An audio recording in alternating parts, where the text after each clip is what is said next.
Civet reads S, S, S. C reads S, S, S.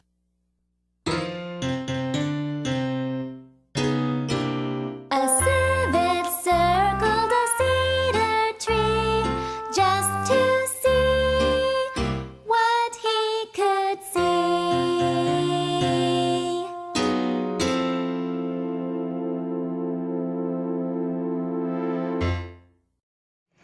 Silbert Civet Review. When Silbert Civet was in the clearing in the woods, Silbert Civet became excited and scared. All at once, Silbert Civet saw two fierce, shining eyes staring at him from the trees. Silbert Civet swiftly ran to his safe home and told Mama Civet about the scary eyes he had seen. Mama Civet told Silbert Civet that the scary eyes were probably the eyes of some shy, friendly creature. Silbert Civet and Mama Civet walked around the trees in a circle as they searched for the creature with the scary eyes. They heard a swishing sound of wings from the shadows of the trees as the shy creature flew away to keep Silbert Civet and Mama Civet from seeing it.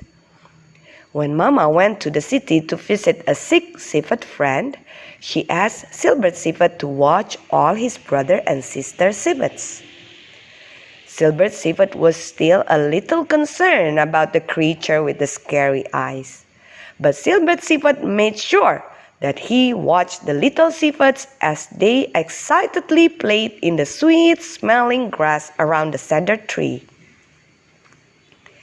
When Mama Civet returned from visiting her sick civet friend, Mama Civet was so excited because Silbert Civet had watched his little brother and sister civets with such care. Jaguar reads J, J, J.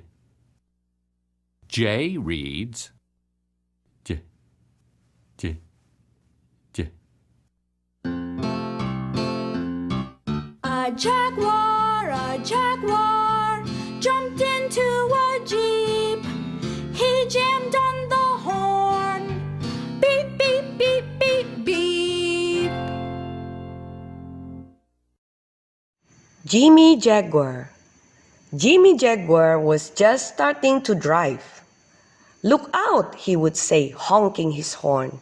"Jump out of the way! Here comes Jimmy Jaguar in his Jeep!" Soon, everyone in town knew when Jimmy Jaguar was coming. Beep, beep would go the horn. People would look at each other and say, "There's Jimmy Jaguar again! What a nuisance!" One day, Jimmy Jaguar was going down the street in his Jeep. He decided that the car in front of him was going too slow. Beep, beep went Jimmy Jaguar's Jeep horn. Suddenly, Jimmy Jaguar noticed a flashing red light behind him. It was a police car. Jimmy Jaguar pulled the Jeep over to the curb. What had he done wrong? His heart was beating fast. Jimmy Jaguar saw that this was the chief of police himself. He must be in big trouble. "Jimmy Jaguar, what are you doing in that Jeep?" asked the chief of police. "Why, I was just driving, sir." "Yes, I know you are driving. What else were you doing?" Jimmy Jaguar swallowed hard. "I was beeping the horn, sir." "Yes, I know that, Jimmy Jaguar. I guess everybody in town knows that. I've had a lot of complaints about your driving, Jimmy Jaguar." "Really, sir? I thought I was a safe driver." "You are a safe driver, Jimmy Jaguar, but you just make entirely too much noise. Everybody is talking about Jimmy Jaguar's Jeep that goes beep, beep. It is just too much. You are disturbing the peace. Jimmy Jaguar felt dejected and sad. He hadn't realized it bothered people when he beeped the horn on his Jeep. "I am sorry, sir," he said in a very quiet voice. "I will stop beeping the horn." "Yes, I think you should, Jimmy Jaguar. The horn is on your Jeep for a purpose. It is not meant to be used all the time. There are times when you really need a horn. If you go around beeping all the time, no one will pay attention when you really need to use the horn." "I'll be careful, sir. I really will," Jimmy Jaguar promised. "I won't beep the Jeep horn unless it is really necessary." "All right, Jimmy Jaguar. I hope you will remember." "I'll remember, sir. Really, I will," Jimmy Jaguar promised. He really did. Jimmy Jaguar drove very carefully, and he never beeped the horn. Oh, he wanted to, all right. He kept hoping there would be a time when he would really have to use the horn and could go beep, beep. He had almost forgotten how the horn on the Jeep sounded. Jimmy Jaguar wanted to be a careful driver, and he certainly did not want a traffic ticket. So he did what the chief of police had said. Everyone said, "I wonder what happened to Jimmy Jaguar. You just never hear him beep the horn on that Jeep." "Jimmy Jaguar is a good citizen," someone said. "He does not use his horn unless he really needs it." One day, Jimmy Jaguar was driving home. He could see that the school bus was just a little way behind him. Ahead was one corner where there were bushes and tall trees. Just at that corner was a sharp turn and then a dip in the road. You could not see what was ahead here, and you had to drive very carefully. Jimmy Jaguar was watching as he came slowly around the corner. Everything was all right. But then, just as he got to the dip in the road, he saw that a big tree was down. It was so tall, it went right across the road. No one could get by. He stopped quickly with the front of the Jeep just touching the big tree. What a good thing it was that he had been going slowly. Then Jimmy Jaguar thought of something scary. The school bus was coming. It was just behind him. The driver would not know that the tree was down and the road was blocked. Could the driver stop the big bus quickly? He thought he could hear the big engine of the bus now. He must warn the bus driver. How could he do it? Perhaps the horn on the Jeep would help. If the bus driver heard the horn, he would know something was wrong and slow down before the bus came to the place where the road was blocked. Beep, beep, beep. Jimmy Jaguar honked the horn on the Jeep. The bus was still coming. Jimmy Jaguar's hand was getting tired, but he jammed on the horn button with all his might. Beep, beep, beep. Beep, beep, beep. In the bus, the children all heard the beeps. "That's Jimmy Jaguar in his Jeep," they said. "He's beeping again."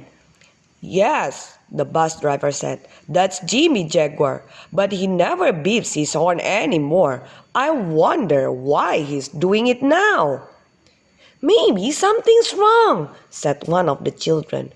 "Maybe he's trying to warn us." "Yes," the bus driver said, "that may be it.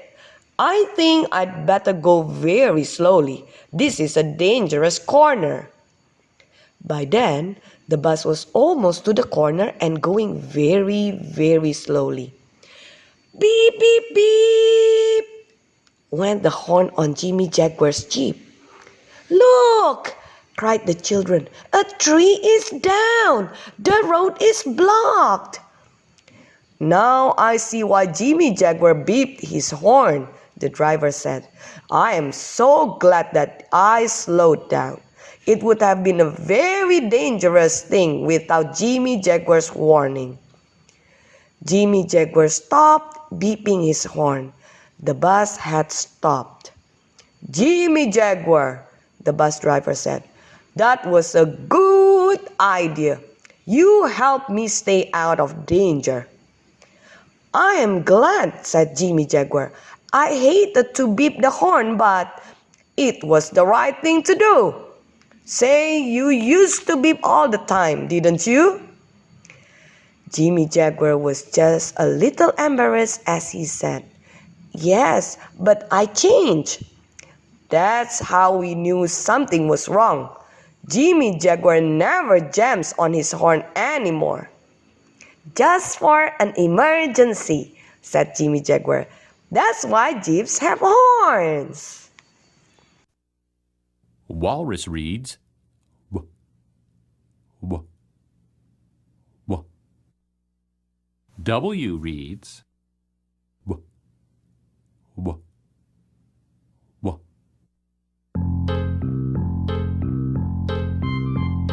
Wacky the walrus went walking one day.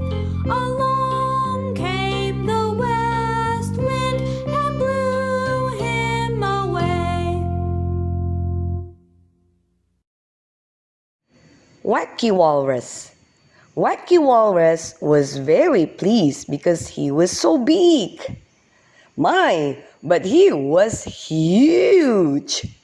He had a great wrinkled body, rolling with fat, and a tough, rough hide.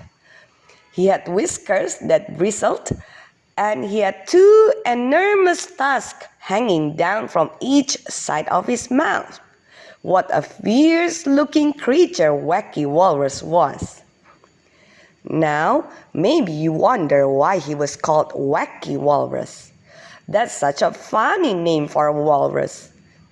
Well, it seems that when Wacky Walrus was born, his parents were so proud of him, they wanted to give him a very dignified, important-sounding name. They decided that Wackelhauser Walrus was a fine-sounding name. Wow! Wackelhauser Walrus. That was all right when he was small. However, when he became a young walrus, the name Wackelhauser Walrus was just a wee bit cumbersome. His walrus playmates soon shortened his name to Wacky Walrus. They were not making fun of Wacky Walrus, they just needed a shorter name to call him.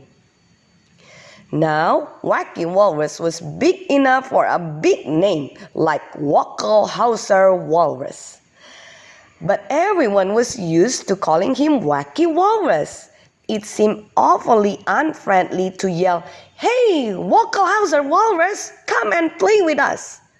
So he was still Wacky Walrus to his friends. Wacky Walrus liked some things about being big. No one could push him around. He was just too big. Sometimes, though, he got tired of dragging around his big body. I wish I were little like you, he said to a grasshopper one day. Why would you want to be little like me, Wacky Walrus? I think it would be fine to be huge like you. You have no idea how hard life is when you are as small as I am, replied the grasshopper. You have no idea how hard life is when you are as big as I am. I tell you, it would be wonderful to be small. Let's change places, said the grasshopper, not really meaning it. All right, said Wacky Walrus, not really meaning it either. Can you guess what happened? Wacky Walrus did not know how, but he had become very tiny. Suddenly, wee Wacky Walrus looked up in surprise. What was that enormous foot lying near his head? It was long and thin and green. What kind of creature was this? He looked up. There were gigantic green legs like a grasshopper's, an enormous head with two bulging eyes that looked like a grasshopper. Wacky Walrus knew that never in this world had there been such a huge grasshopper. Wacky Walrus decided to move a little farther away before that enormous foot slipped and stepped on him. But there was something in his way. A huge boulder almost the size of a tree. From where had that come? It was not there before. Wee Wacky Walrus had been standing on smooth gravel. Now, all around Wacky Walrus, as far as he could see, were large rocks that he could not even climb over. What had happened? Suddenly, it began to get dark. Something was blocking the light from the sun. It looked like a huge maple leaf, big and flat. Wee Wacky Walrus scrambled furiously to get out of the way. Splat! The big leaf almost missed him, but one corner hit Wacky Walrus with a thump on the head. Oh, but he was dizzy. He sat perfectly still for a moment, trying to figure out what had happened. What had caused everything to change? How had everything on the earth suddenly gotten too large for him? How had Wacky Walrus changed? He couldn't figure it all out. The breeze, which had blown the maple leaf onto wee Wacky Walrus, began to swirl around again. It was a playful west wind, the kind that used to tickle his large walrus nose. Now, the west wind didn't seem playful. It didn't just tickle his nose. That west wind knocked wee Wacky Walrus right off his feet. Plop! He went down on his stomach. Before Wacky Walrus could even think about standing up, there was a whoosh, and the west wind lifted Wacky Walrus right off the ground. The west wind was carrying Wacky Walrus right through the air. He was so stunned he couldn't believe it. How could the wind pick up a walrus? It was incredible and unbelievable. He knew now what had happened. He had somehow become a wee walrus, and everything else had stayed the same size. Poor Wacky Walrus was being carried around by the west wind. "I thought it was hard to be big," said wee Wacky Walrus. "That was because I never tried being tiny. Now that I have tried it, I don't think I like it very much. I want to be my right size again." Wee Wacky Walrus wasn't sure just what happened, but he went plop into a field of tall grass. It wasn't exactly an easy landing because Wacky Walrus was so big again. At least he didn't land on a rock. As Wacky Walrus shook his big head and rubbed his eyes, he saw his small grasshopper friend hopping toward him. Everything was right again.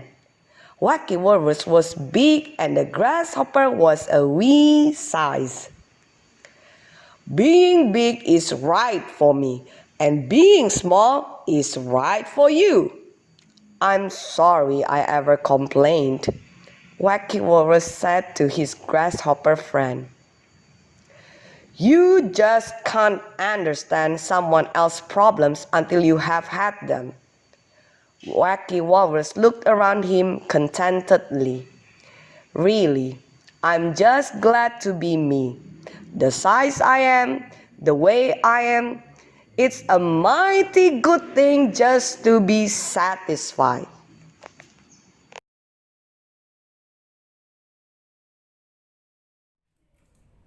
Hello, K2 students!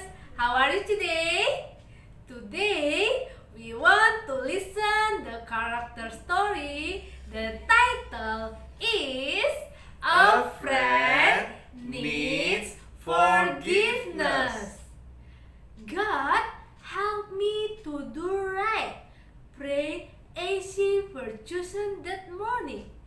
Each day, first thing after waking up, AC pray. More than anything else, AC want to do all things the way God want. Since it was Saturday, AC put on his play coat. Right after breakfast, he took his baseball and bat and hurried to the park. Maybe Racer, his best friend, would already be there. Racer was there alright, but something was different. Something was wrong. AC was so surprised as Racer said, I do not want to play with you. AC's feelings were hard, but he must not be unkind. Jesus would not be unkind. What should AC do? AC sat down on a park bench to the think. AC remembered how he had asked God to help him to do the right things. Surely God would give him an answer to this problem. AC had prayed for a long time that his best friend, Racer, would be safe. AC knew he should always be kind to Racer because loving others is the best way to show them that God loved them too. As AC thought about these things, Racer woke up in a very soft voice. Racer spoke. I say, a bad thing, AC, forgive me. Immediately, AC knew what to do. With a smile as wide as his face, AC put his arm around Razor's shoulders. Together, they headed toward the ball field. AC forgave his friend because he loved Razor. AC thought that is the same reason God forgives people for their sins, because He loves them. That is our character story today. Thank you. Bye bye.